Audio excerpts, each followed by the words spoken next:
ರಾಮ ಮಂದಿರದಲ್ಲಿ ಕಾಣಿಕೆ ಲೂಟಿ ಬಗ್ಗೆ ಸಂಸತ್ನಲ್ಲಿ ಚರ್ಚೆ ನಡೆಸಬೇಕು ಅಂತ ವಿಪಕ್ಷಗಳು ಪಟ್ಟು ಹಿಡಿದಿವೆ. ಇದು ಯಾವ ಮಟ್ಟಿಗೆ ಮುಂದಕ್ಕೆ ಹೋಗ್ತಾ ಇದೆ ಅಂತಂದ್ರೆ ಸಂಸತ್ ಆವರಣದಲ್ಲೇ ಸಂಸದ ಪಪ್ಪು ಯಾದವ್ ಇವತ್ತು ಈ ಪುರೋಹಿತ ರೀತಿಯಾದಂತಹ ವೇಷವನ್ನ ತೊಟ್ಟು ಅಣುಕು ಪ್ರದರ್ಶನ ಮಾಡಿದ್ದಾರೆ. ಹುಂಡಿ ಹಣವನ್ನ ಕದಿತಾ ಇರುವಂತ ರೀತಿಯಾಗಿ. ಬನ್ನಿ ಅದಕ್ಕೆ ಸಂಬಂಧಪಟ್ಟ ಹಾಗೆ ನಾ ರಿಪೋರ್ಟ್ ನೋಡ್ಕೊಂಬೋಣ.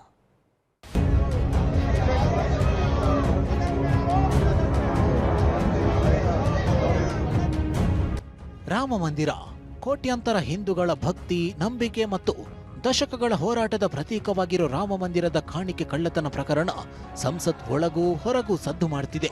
ಇಂದು ಉಭಯ ಸದನಗಳಲ್ಲಿ ಅಯೋಧ್ಯೆ ರಾಮ ಮಂದಿರ ಹುಂಡಿ ಲೂಟಿ ಬಗ್ಗೆ ಚರ್ಚೆ ಮಾಡಬೇಕೆಂದು ಪ್ರತಿಪಕ್ಷಗಳು ಪಟ್ಟು ಹಿಡಿದಿದ್ವು.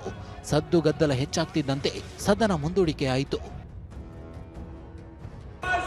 संसद में जिस तरीके से पहनकर आते हैं और संसद परिसर की पवित्रता बनी रहनी चाहिए. संसद में चर्चा संवाद के लिए आप सदन की पवित्र कि आप अपनी अपनी सीट पर विराजें. आप सदन नहीं करना चाहते.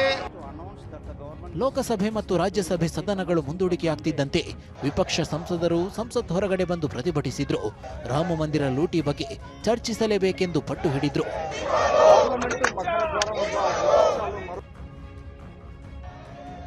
ಹೀಗೆ ಅಡಿಯಿಂದ ಮುಡಿವರೆಗೂ ಕೇಸರಿ ಬಟ್ಟೆ ತೊಟ್ಟು ಪೂಜಾರಿ ವೇಷದಲ್ಲಿ ಹುಂಡಿ ಹಿಡಿದು ಕೂತಿರುವ ಇವರು ಸಂಸದ ಪಪ್ಪು ಯಾದವ್. ಅಯೋಧ್ಯೆ ರಾಮ ಮಂದಿರದಲ್ಲಿ ಕಾಣಿಕೆ ಕಳ್ಳತನ ಪ್ರಕರಣವನ್ನೇ ಅಸ್ತ್ರವನ್ನಾಗಿಸಿಕೊಂಡಿರುವ ವಿಪಕ್ಷಗಳು ಸಂಸತ್ ಆವರಣದ ಮಕರ ದ್ವಾರದಲ್ಲಿ ಪ್ರತಿಭಟಿಸಿರುವ ವಿನೂತನ ರೀತಿ ಇದು.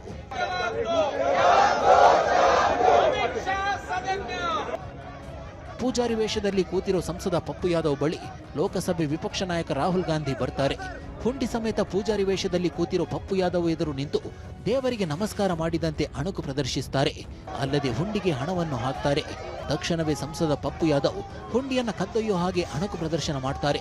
ಸಂಸದ ಪಪ್ಪು ಯಾದವ್ ಹುಂಡಿ ಕದ್ದೊಯ್ಯುವಂತೆ ಮಾಡಿದ್ರೆ ಉಳಿದ ಸಂಸದರು ಚೋರ್ ಚೋರ್ ಚಂದ ಚೋರ್ ಅಂದ್ರೆ ಕಳ್ಳ ಕಳ್ಳ ಕಾಣಿಕೆ ಕಳ್ಳ ಅಂತ ಘೋಷಣೆ ಕೂಗ್ತಾರೆ.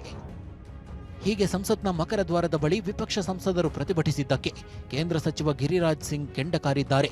ಸಮಾಜವಾದಿ ಪಕ್ಷ, ಕಾಂಗ್ರೆಸ್ನವರು ಹಿಂದೂ ಧರ್ಮಕ್ಕೆ ಅವಮಾನಿಸುತ್ತಿದ್ದಾರೆ ಎಂದು ವಾಗ್ದಾಳಿ ನಡೆಸಿದ್ದಾರೆ. मकर ध्वज पर इस ढंग का काम नहीं हो. और आज जो घटना घटी है ये केवल सपा और पप्पू यादव और कांग्रेस ये सोची समझी रणनीति के तहत भारत के सनातन के साधु संतों को दिखाया गया चोर के रूप में. ये क्या सोची समझी रणनीति है? अपमानित करने का नहीं है तो और क्या है?